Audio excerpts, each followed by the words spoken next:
উলামাউহুম শাররুম মান তাহতা আদিমিস সামা। সেই জামানার অসংখ্য আলেম থাকবে আসমানের নিচে জমিনের উপরে নিকৃষ্ট, দরকারি কথাবার্তা বলবে না। দেখা যাবে ফাসিক ফুজ্জারদের পদলেহন করবে, ফাসিক ফুজ্জারদের তাবেদারি করবে, হক কথা বলবে না। চতুর্দিকে জুলুম থাকবে, গলা দিয়ে আওয়াজ বের হবে না। কেমনে আওয়াজ বের হবে?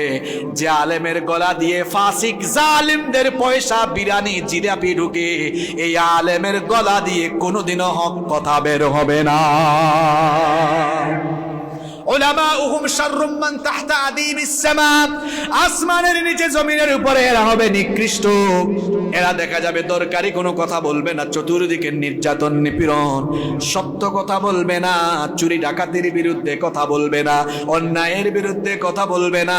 জিলাপি আছে যেখানে, বিরানি আছে যেখানে, তারা আছে। শোনেন শোনেন, আলেমদেরকে দেখবেন চার ক্যাটাগরির আলেম আমাদের সমাজে দেখা যায়। জুড়ে বলেন কয় ক্যাটাগরি? এক নাম্বার হলো তরকারি আলেম। আমি এদের নাম দিয়েছি তরকারি আলেম। পেট এক একটা দেখবেন ডেরামের মতো। কোন নবীর পেট উঁচা ছিল না, এত খাওয়া কিসের? হ্যাঁ, নবীরা ছিলেন সুঠাম দেহি, কোন নবীদের পেট এত বড় ছিল না। আপনার এত মেদ বাড়ে কেন? তরকারি আছে যেখানে, তিনি আছেন সেখানে। তরকারি আলেম যেই দাওয়াত দিল একটু বিবেচনাও করে না, হারামও বুঝে না, হালালও বুঝে না। যেই বাড়িতে তরকারির স্বাদ বেশি, ওই বাড়িতে তার আনাগুনা বেশি। যেখানে জিলাপি, যেখানে বিরিয়ানি, সেখানেই আছে সে। তরকারির জন্য, খাওয়ার জন্য খাওয়া দিবেন সব ঠিক, হক কথা বের হয় না। এরা প্রয়োজনীয় কোনো কথা বলে না, উম্মার দরদ নিয়ে উম্মার পক্ষে কথা বলে না। এরা হলো তরকারি আলেম। জুড়ে বলেন কি আলেম?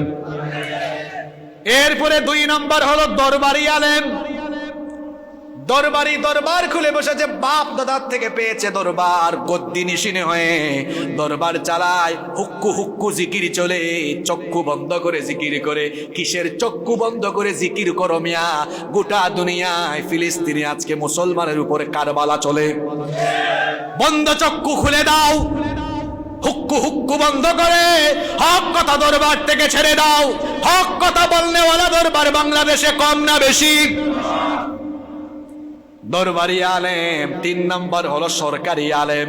যেই দল এসে যখন সরকার গঠন করে, এদের গিয়ে পা চাটে। যে সরকার যখনই ক্ষমতায়, ওই সরকারের সাথে তারা থাকে। এইগুলা হচ্ছে সরকারের পা চাটা গুলাম আলেম। এক নম্বর বললাম তরকারি, দুই নম্বর দরবারি, তিন নম্বর সরকারি, চার নম্বর হলো দরকারি আলেম। যেখানেই উম্মতের জন্য যেটা বলা দরকার, যেটা করা দরকার, এই আলেমরা আছে সেখানে। এই আলেমদেরকে পাবেন কোথায়? এই আলেমদেরকে পাবেন অন্যায় আছে যেখানে, তাদের প্রতিবাদ আছে সেখানে। আবার প্রতিবাদ করতে গিয়ে মাঝে মাঝে জালেমদের জুলুমে, তারা জালেমের জুলুমে পিষ্ট হয়ে যায়। এই জন্য দরকারি আলেমদেরকে বেশিরভাগ জালেমদের জিন্দানখানা, জেলখানায় পাওয়া যায়। পাবেন অন্যায় আছে যেখানে, দরকারি আলেম আছে সেখানে। আবার জেলখানা যেখানে দরকারি আলেম আছে সেখানে। আবার কবরস্থানে অনেক দরকারি আলেম শুয়ে আছে। আমাদের সম্পর্ক হবে দরকারি আলেমের সাথে, যাদের অন্তরের মধ্যে লোভ লালসা নাই, দুনিয়া প্রীতি নাই, যাদের অন্তরের মধ্যে আছে কেবলমাত্র কার ভয়? আল্লাহকে ভয় করে, উম্মতের প্রতি দরদ রেখে যারা কথা বলে, এরাই হলো দরকারি আলেম। এই দরকারি আলেমদের সাথে আল্লাহ আমাদেরকে বানায়া দাও, বলেন আমিন। আল্লাহর নবী বলেছেন অনেক আলেম। আমার কথায় কি কষ্ট পাচ্ছেন? কোরআনের কথাগুলো এইরকমই। কোরআন থেকে কথা বললে, চুরির কথা বললে তো চোরের মন খারাপ হবে, ঠিক কিনা? ডাকাতির কথা বললে তো ডাকাতের মন খারাপ হবে। দুর্নীতির কথা বললে তো দুর্নীতিবাজের চেহারা কালো হবে। কার চেহারা কালো হলো আর কার চেহারা সাদা হলো, এইটা দেখে কোরআনের কথা বলা যায় না। কোরআনের কথা একেবারে নির্দ্বিধায় বলা লাগবে। উলামাউহুম শাররুম মান তাহতা আদিমিস সামা। উলামাউহুম শাররুম মান তাহতা আদিমিস সামা। সেই জামানায় আলেমরা হবে আসমানের নিচে, জমিনের উপরে নিকৃষ্ট, দরকারি কথাবার্তা বলবে না। দেখা যাবে দাজ্জালের মতো দাজ্জালি কাজ নিয়ে বসেছে। দাজ্জাল সম্পর্কে অনেক লম্বা আলোচনা করা যাবে। দাজ্জালকে আল্লাহ কিছু অলৌকিক ক্ষমতা দিবেন। দাজ্জালের এক হাতে থাকবে জান্নাত, আরেক হাতে থাকবে জাহান্নাম, কিন্তু এটা হবে ফেক জাহান্নাম। দাজ্জাল নামের অর্থই হলো প্রতারক, দাজ্জাল নামের অর্থ হলো মিথ্যাবাদী, দাজ্জাল নামের অর্থ হলো ভণ্ড। দাজ্জাল যে জান্নাত আর জাহান্নাম দেখাবে ওইটা আসল না নকল? জোরে বলেন, আসল না নকল? আল্লাহর হাবিব বলেছেন, যদি দাজ্জালের জামানায় দাজ্জালের ফিতনায় পড়ে যাও, আর দাজ্জালের কাছে দাজ্জাল যদি তোমাদেরকে ভয় দেখায়া, দাজ্জাল যদি বলে ঈমান আমার উপরে আনো, না আনলে আমার এই জাহান্নামে ফেলবো, নবীজি বলেছেন ভয় পাইও না, দাজ্জালের কথিত জাহান্নামের আগুনে ঝাঁপ দিয়ে দেখো, ওইটা আসলে জাহান্নামের আগুন নয়, ওইটা হলো তোমার জন্য জান্নাতের ফুল বাগান। দাজ্জাল যেমন এসে মানুষকে ফেক জান্নাত আর জাহান্নাম বিলাবে, দাজ্জালের জন্ম হয়ে গেছে অনেক আগে, দাজ্জাল আত্মপ্রকাশ এখনো হয় নাই। এখন দাজ্জাল আত্মপ্রকাশের আগে কিছু আলেম নামক জাহেল দাজ্জালের দায়িত্ব নিয়ে বসেছে, আর জান্নাত জাহান্নাম মানুষকে বিলাইয়া দিচ্ছে। আপনি জান্নাতি, আপনি জান্নাতি, জান্নাত তোর বাপের। জান্নাত কারো বাপ দাদার সম্পদ নয়, জান্নাত কার? আমি বলতে পারবো না আপনি জান্নাতি, আপনি বলতে পারবেন না হুজুর আপনি জান্নাতি। আমরা বলতে পারবো এরকম, আল্লাহ আমার এই ভাইকে তুমি জান্নাতি বানায়া দাও, আমার ভাইকে জান্নাতি বানায়া দাও। আমি বলতে পারবো, আল্লাহ এই ফেনীর সব মানুষকে জান্নাতি বানায়া দাও। আমরা এভাবে একজন আরেকজনের জন্য দোয়া করতে পারি, জান্নাত কামনা করতে পারি, কিন্তু আমি আপনাকে জান্নাতের সার্টিফিকেট দিতে পারবো? নবীজি বক্তৃতা করছেন, বললেন আমার আবু বকর জান্নাতি, আমার ওমর জান্নাতি, আমার উসমান জান্নাতি, আমার আলী জান্নাতি। এই রকম করে নবী 10 জন সাহাবীর নাম বললেন। এই 10 জন সাহাবীর নাম বলে নবীজি বললেন, এই 10 জন সাহাবীকে জান্নাতের সার্টিফিকেট দিয়ে দিয়েছেন কে? এর বাহিরে আর কেউ জান্নাতি আমরা বলতে পারবো না। কে জান্নাতে যাবে, কে জাহান্নামে যাবে এটা আমি জানি না, আপনিও জানেন না। আল্লাহ যদি সবাইকে জান্নাতি বানায় দেন, আমার আপনার কি লস আছে নাকি? আবার আল্লাহ যদি কাউকে জাহান্নামী বানায়া দেন, সেখানেও আমার আপনার করার কিচ্ছু নাই। জান্নাতে যাবে কে, জাহান্নামে যাবে কে, এটার ফয়সালা যিনি করবেন তিনি কে? কিন্তু এখন তো অনেকেই দাজ্জালের দায়িত্ব নিয়ে ফেলেছে। দাজ্জাল যেভাবে মানুষকে এসে বলবে আমার উপর ঈমান আনো, এইটা আমার জান্নাত, এটা জাহান্নাম, দাজ্জালের দায়িত্ব নিয়ে তারাও জান্নাত জাহান্নাম বিলায়। জান্নাত জাহান্নাম বিলায় মনে হয় যেন জান্নাত তার বাপদাদার থেকে পেয়েছে, অথবা আল্লাহর কাছ থেকে জান্নাতের কন্ট্রাক্টারে নিয়ে নিয়েছে। বেটা তুমি নিজে কোথায় যাবা আগে ওটা চিন্তা করো। কে জান্নাতি কে জাহান্নামী আমরা কেউ জানি না। উলামাউহুম শাররুম মান তাহতা আদিমিস সামা, আসমানের নিচে কিছু আলেম হবে সেই জামানায়, বলেন কি হবে? নিকৃষ্ট। এরা ফেরকাবাজি আরম্ভ করবে। নবীজি বলেছেন এদের থেকে ফিতনা প্রকাশিত হবে। এখন বর্তমানে আলেমদের বাহিরে যত দল, আলেমদের মধ্যে দলাদলি এখন আরো তত কম না বেশি? কত বেশি আলেমদের মধ্যে দল আর দল। আল্লাহর নবী বলেছেন আলা ইন্না মান ক্বাবলাকুম মিন আহলিল কিতাব ইফতারাকু আলা 72 মিল্লাহ, সাবধান আমার উম্মত, আহলে কিতাব অর্থাৎ ইহুদি এবং খ্রিস্টানরা 72 দলে বিভক্ত হয়েছে। ওয়া ইন্না হাদিহিল মিল্লাতা সাতাফতারিকু আলা 73, আর আমার এই উম্মত 73 কাতারে বিভক্ত হবে। 72 ফিন্নার, 72 কাতার জাহান্নামে যাবে। ওয়া ওয়াহিদাতুন ফিল জান্নাহ, এক কাতার এক শ্রেণীর দল, একটা দল কেবল জান্নাতে যাবে। দেখি কি শুনলেন, জবাব দেন। ইহুদি খ্রিস্টানরা কয় কাতারে বিভক্ত? জুড়ে বলেন। আর আমাদের উম্মত কয় কাতারে? কয় কাতার জাহান্নামী?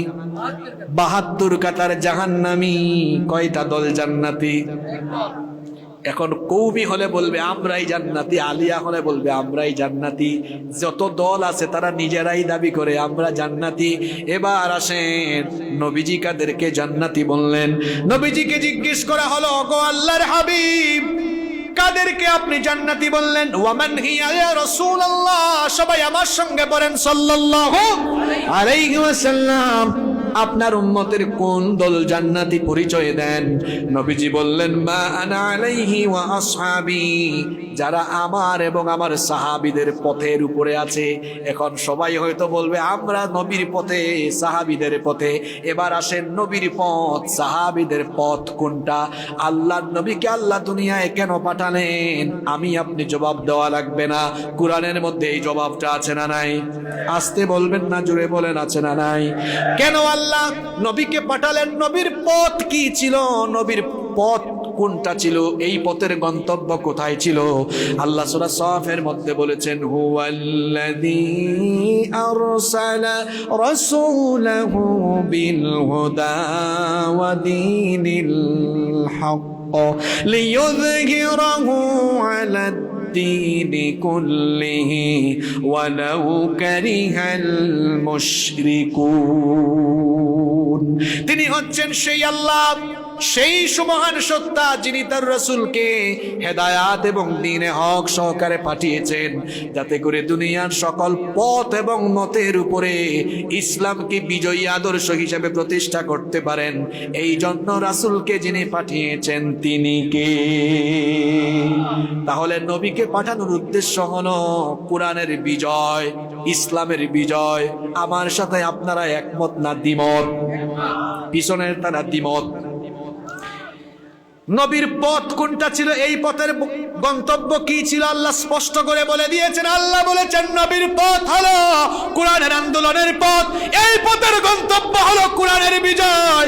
সুতরাং এই পথে চলতে গিয়ে, এই গন্তব্যে যেতে গিয়ে নবীজি সাফা পাহাড়ে শরীরের রক্ত দিয়েছেন, তায়েফের ময়দানে মার খেয়েছেন, উহুদের ময়দানে দান মুবারক শহীদ হয়েছে। আল্লাহর নবীর সাহাবীরা বদরে জীবন দিলেন, উহুদে জীবন দিলেন, আল্লাহর নবীর সাহাবীরা শহীদ হলেন। তাহলে বোঝা গেল নবী এবং সাহাবীদের পথ ছিল কোরআনের আন্দোলনের পথ, এই পথের গন্তব্য ছিল কোরআনের বিজয়। তাহলে এখন সারা দুনিয়ায় মুসলমানের মধ্যে ফেরকাবাজি থাকবে, অসুবিধা নাই। আমি আপনি নবী এবং সাহাবীদের পথ ধরে আছে, এই রকম জান্নাতি দল চিনব কিভাবে? যারা নবী এবং সাহাবীদের মতো কোরআনের আন্দোলন করে, নবী এবং সাহাবীদের মতো কোরআনের আন্দোলন করতে গিয়ে কোরআনের জন্য রক্ত দেয়, জীবন দেয়, যারা নবী এবং সাহাবীদের পথের উপরে আছে তারা। জিলাপি আছে যেদিকে, বিরিয়ানি আছে যেদিকে, শয়তানেদেরকে ওই পথে দিচ্ছে, এরা শয়তানেরই দোসর। কোরআনের পথ এটা মসৃণ নয়, কোরআনের পথে চললে জিলাপি নাই, কোরআনের পথে চললে বিরিয়ানি নাই। নবী এবং সাহাবীদের মতো কোরআনের পথে চললে পথটা রক্ত মাখা পিচ্ছিল হয়ে যেতে পারে, কিন্তু রক্ত মাখা পিচ্ছিল পথে আমরা ভয় পাবো না। বরং এই রক্ত মাখা পিচ্ছিল পথে চলার জন্য কারা কারা নিজেকে প্রস্তুত করেছে? হাত তুলে আল্লাহকে দেখান।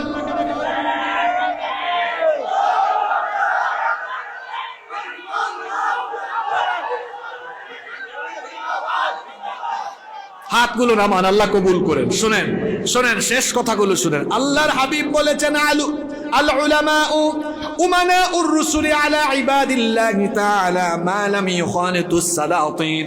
আল্লাহর হাবিব বলেছেন যতক্ষণ না আলেমরা, শাসক গোষ্ঠী, ফাসিক ফুজ্জারিদের তাবেদারি না করে, যতক্ষণ আলেমরা রিসালাত, নবী এবং রাসূলদের নবুয়ত এবং রিসালাতের জিম্মাদারি গ্রহণ করে নবী এবং রাসূলদের দাওয়াতি কর্মপন্থায় চলে, ততক্ষণ পর্যন্ত আলেমরা নবী রাসূলদের সেই দায়িত্বের জিম্মাদারি পালন করে।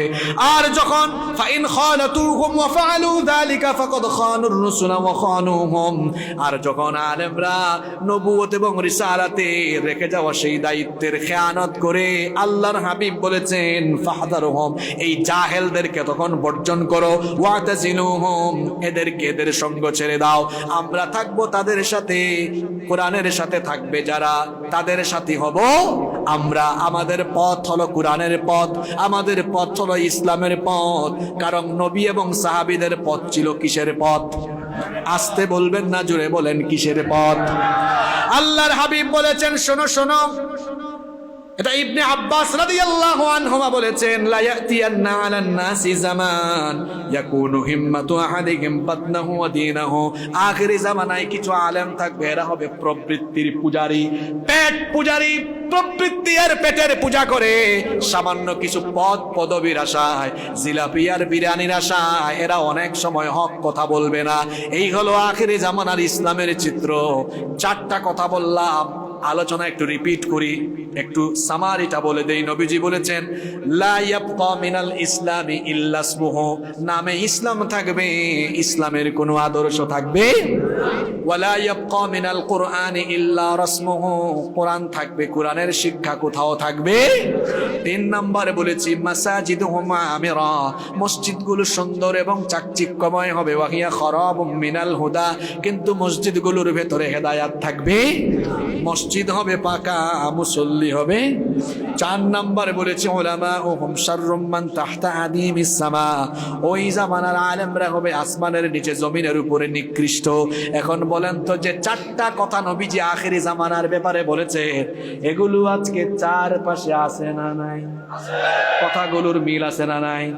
আমরা দোয়া করছি, আল্লাহ এই ফিতনা থেকে আমাদেরকে বাঁচান, আমাদেরকে গরু খাওয়া মুসলমান বানায়েন না, আমাদেরকে প্রকৃত মুসলমান বানান, বলেন আমিন।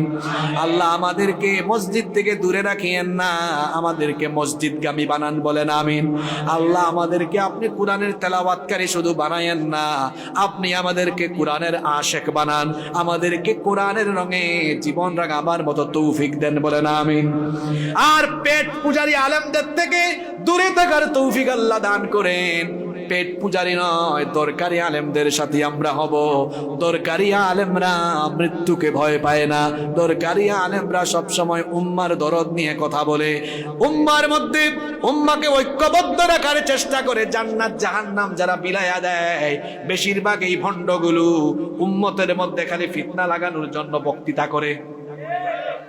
শুনে দেখবেন কথাগুলো। উম্মতের ঘরে আগুন লেগেছে, কিভাবে এখন পানি ঢেলে ঠান্ডা করা যায়, এই চিন্তা না করে, যেগুলা মৌলিক বিষয় নয়, তাদের ওয়াজ মাহফিলগুলোতে গিয়ে দেখবেন এই সব বিষয় নিয়ে আলোচনা করে খালি উম্মতকে বিভক্ত করার মধ্যেই এরা আছে। নবীজির এই কথাগুলো যেন মিলে যাচ্ছে, উম্মতকে কেন আমরা ভাগ করব? হ্যাঁ, কি আশ্চর্য অবস্থা, মসজিদ ভাগ হয়ে যাচ্ছে, হুজুরদের মধ্যে কত দল, কৌমি, আলিয়া, এরপরে পীর সাহেবদের মধ্যে কত দরবার, এত দোলাদুলি থাকবে কেন? হ্যাঁ, কৌমি আলিয়া ঠেলাঠেলি থাকবে কেন?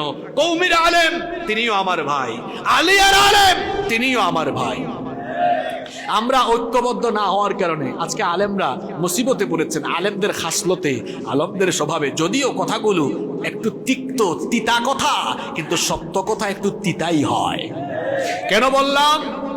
যখন একজনের উপরে, একজন আলেমের উপরে মুসিবত আসলো, বাকিরা পান চাবাইছে, পান চাবাইয়া কয় এটা আমাদের না, চলুক না, অসুবিধা কি? কিছুদিন পর আরেকজন কয় অসুবিধা নাই, এটাও আমাদের না। এখন একটা একটা করে ধরতে ধরতে এখন আর কেউ বাকি আছে? যদি প্রথমবারই আমরা সতর্ক হয়ে যেতাম, এক সিংহ পুরুষ তো চলেই গিয়েছে। প্রথমবারেই যদি আমরা সতর্ক হয়ে যেতাম, আর যদি বলতাম এটা ওলিয়া উলিয়ার দেশ, এটা মসজিদ মাদ্রাসার দেশ, এই দেশে যারাই ক্ষমতায় আসেন, যে ক্ষমতায় আসেন, যার যেভাবে ইচ্ছা চালান, কিন্তু খবরদার আলেমরা যখন সত্য কথা বলবে, আলেমদের বিরুদ্ধে লেগে যাইয়েন না। এক আলেমের উপরে আঘাত আসলে বাকি আলেমরা যদি একজুট হয়ে যায়, তাহলে দেখবেন আলেমদেরকে দেখলে আওয়ামী লীগ, বিএনপি, জাতীয় পার্টি, সব দলের মানুষরা রাজনীতি করলেও আলেমদেরকে ভালোবাসে, ঠিক কিনা? তারা যখন দেখবে আলেমরা কখনো দলাদলি করে না, আলেমরা যদি এক থাকতে পারি, তাহলে দেখবেন এই দেশে কোনো আলেমের হাতে হাত করা পড়ানোর দুঃসাহস কারো হবে না।